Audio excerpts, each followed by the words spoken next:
ಗುಂಡಿ ಎಕ್ಕೊಂಡು ಹೋಯ್ತಾ ಇದ್ದಪ್ಪ. ಆಯ್ತಾ ಇಲ್ಲಪ್ಪ, ನನ್ನ ಎತ್ಕೊಂಡೋಗು ಪ್ಲೀಸ್. ಫೈನಲಿ ನಮ್ ದೋಣಿ ರೆಡಿ ಆಯ್ತು ಗುರು. ನದಿ ಉಳ್ಕೊಂಡು ನಮ್ ವಾಸ್ಕೋಡ ನಮ್ಮ ಹೊರಟಿದ್ದಾನೆ. ಅದು ಯಾಕಪ್ಪ ಕೋಲು, ಅದು ಯಾಕಪ್ಪ ಯಾಕೆ ಮುಟ್ಬೇಡ ಕಣ, ಮುಳ್ಳು ಕಣ ಅದು. ಹಂಗೆ ಹೋಗ್ತಾ ಇದ್ದೆ, ಪಕ್ಕದ ಮನೆ ಶಾಂತಿ ಕೂಗೋ ಸ್ಟಾರ್ಟ್ ಮಾಡಿದ್ರು ಫ್ರೆಂಡ್ಸ್. ಶಾಂತಿ ಸುಮ್ಮನೆ ಇರು. ಶಬ್ದ ಇಲ್ಲಿಂದ ಬಂತು. ನಾನೇನ ನಾನ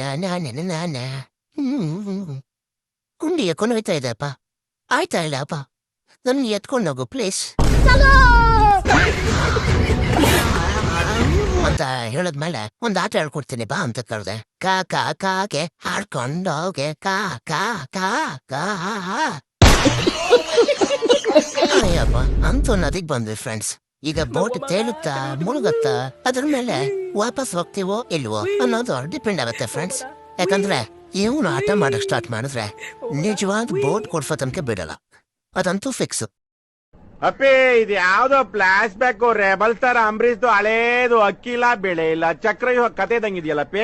ಈ ನನ್ನ ಮಕ್ಕಳು ಒಂದೊಂದಲ್ಲ